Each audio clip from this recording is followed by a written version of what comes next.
Cards Army Media.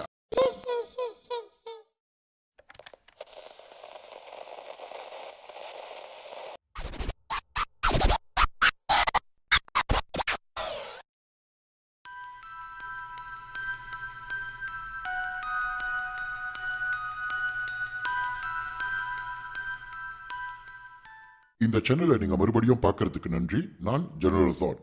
இன்னைக்கு நம்ம பேச போற தலைப்பு என்னன்னு பார்த்துக்கிட்டீங்கன்னா டிஜே. டிஜேன்ற இந்த வார்த்தையில என்ன விஷயம் அடங்கியிருக்குன்னு நம்மள ரொம்ப பேருக்கு முழுசா தெரியல. அதை நம்ம ஒரு தப்பான கான்செப்டா தான் புரிஞ்சு வச்சிருக்கோம். அந்த கான்செப்டை சரிப்படுத்துறதுக்கு தான் இந்த வீடியோ. ஆல்ரைட், உங்க வீட்டில் ஒரு ஆளுக்கு பிறந்த நாள் வருது.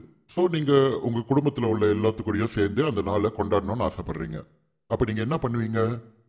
ஒரு மண்டபம் இல்லைன்னா உங்க வீட்டு முன்னுக்கு டென்ட் செட்டப் பண்ணி அந்த செலிப்ரேஷன் அரேஞ்ச்மெண்ட்லாம் பண்ணுவீங்க.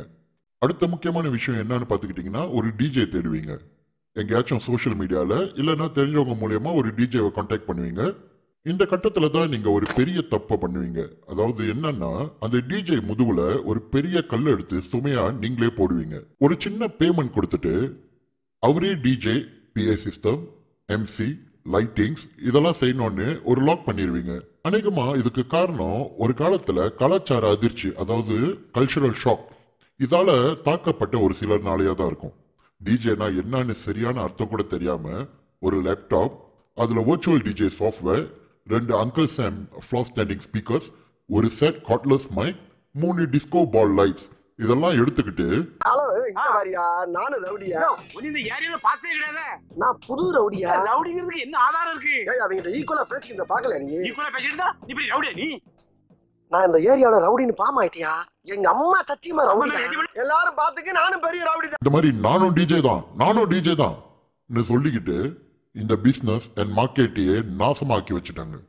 இதனால இப்போ உள்ள நிறைய டிஜேஸ் பிசினஸ் செக்யூர் பண்ணிக்கணும்ன்ற ஒரே காரணத்துக்காக இந்த மாதிரி மினிமல் ப்ராஃபிட் டீல்ஸை அக்செப்ட் பண்ணிக்க வேண்டிய ஒரு சூழ்நிலைக்கு ஆளாகிட்டாங்க. நம்மளும் புரிஞ்சுக்கணும், டிஜேன்றது ஒரு சாதாரணமான வேலை இல்லை. அதுக்குள்ள நிறைய விஷயங்கள் அடங்கியிருக்கு. இந்த டிஜேயிங் கத்துக்கிறதுக்கான காஸ்டிங்கும் அவ்வளோ சீப்பானது ஒரு காஸ்டிங் இல்லை. இது எல்லாத்துக்கும் மேல DJ equipments, as in turntables, DJ cartridge, DJ mixer, sleep mats, DJ headphone and high-end computer. இதுக்கெல்லாம் அந்த டிஜே எவ்வளோ இன்வெஸ்ட் பண்ணியிருப்பாரு. இதெல்லாம் அறவே யோசிக்காம எவ்வளோ முடியுமோ அவ்வளோ அந்த டிஜேவை பிடிச்சி நசுக்கி புளிஞ்சி ஜூஸ் பண்ணிடுவீங்க. அந்த அண்டர் மார்க்கெட் பேமெண்ட் வாங்கிக்கிட்டு எப்படி அந்த டிஜேவால உங்க எதிர்பார்ப்புக்கேற்ற ஒரு அவுட்புட் கொடுக்க முடியும்? அப்போ அவரு என்ன பண்ணுவாரு? எங்கெங்க முடியுமோ அந்தந்த இடத்துல அவரும் கண்டிப்பா கட் பண்ணுவாரு. அப்போ ஃபைனல் ப்ராடக்ட் எப்படி இருக்கும் நீங்களே யோசிச்சு பாருங்க. நீங்க விலை மலிவா கேட்கறது நான் தப்புன்னு சொல்லல, ஆனா எல்லாத்தையும் தூக்கி ஒரே தலையில போடாதீங்கன்னு தான் சொல்றேன். பரவாயில்ல, இதுக்கு முன்ன உங்களுக்கு இந்த ப்ராசஸ் எப்படி வேலை செய்யும்னு தெரியாம இருந்திருந்தா உங்களுக்கு இந்த முழு ப்ராசஸையும் இப்ப நான் எக்ஸ்பிளைன் பண்றேன். ஒரு ஈவென்ட்க்கு அடிப்படையான 4 விஷயங்க என்னன்னு பார்த்துக்கிட்டீங்கன்னா DJ, MC, BA system and lightings. இப்ப இவங்க ஒவ்வொருவரோட பொறுப்பு என்னன்னு பார்ப்போம். டிஜே இவரோட வேலை என்னன்னு பார்த்துக்கிட்டீங்கன்னா உங்களோட ஈவென்ட்ல சவுண்டையும் மியூசிக்கையும் வழங்குறது.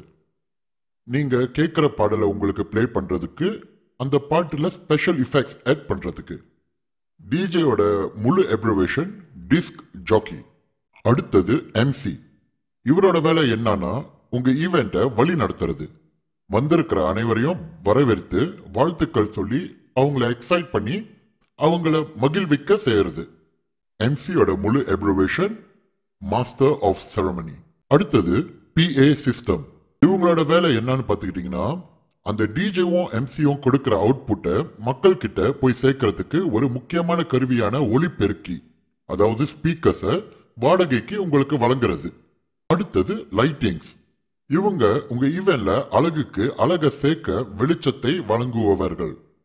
அப் lighting, gobo lighting, outdoor lighting, spot lighting இதெல்லாம் உங்களுக்கு உங்க ஈவெண்ட்டை இன்னும் வண்ணமயமாக்க இந்த கருவிகளை வாடகைக்கு தரவங்க. ஸோ இதெல்லாம் நீங்க நல்லா கேட்டிருந்தீங்கன்னா உங்களுக்கு புரியும். இதெல்லாம் செய்யறதுக்கு 4 வெவ்வேறான பகுதியிலிருந்து ஆளுங்க வேலை செய்ய வேண்டிய ஒரு சூழ்நிலை.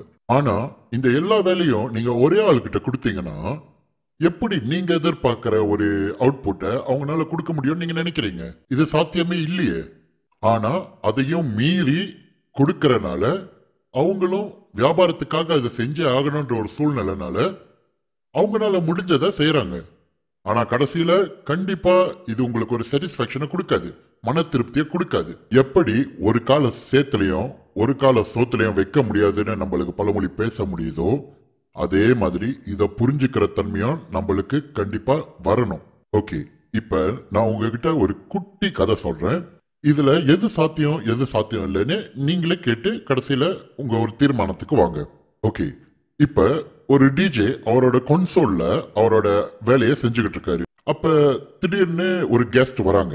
அந்த கெஸ்ட் வரும்போது இந்த ரெண்டு கையும் அந்த கொன்சோல்ல பிஸியா இருக்கும் போது எந்த கையால அவர் ஒரு மைக் எடுத்து ஒரு எம்சி செய்ய வேண்டிய வேலையை செய்வாரு.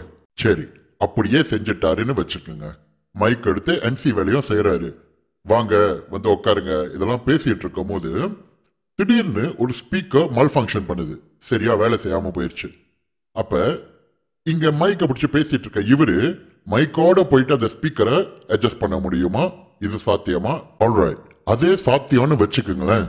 அப்ப அந்த ஸ்பீக்கர்ஸை அவரு செட் பண்ணிட்டு இருக்கும் போது என்ன ப்ராப்ளம்னு போய் செக் பண்ணிட்டு இருக்கும் போது அதே டைம்ல லைட்டிங்ஸ், உங்க ஈவென்ட்ல வந்து கேக் கட் பண்ண போறாங்க இல்ல தாலி கட்ட போறாங்கன்னு வச்சுக்கோங்களேன்.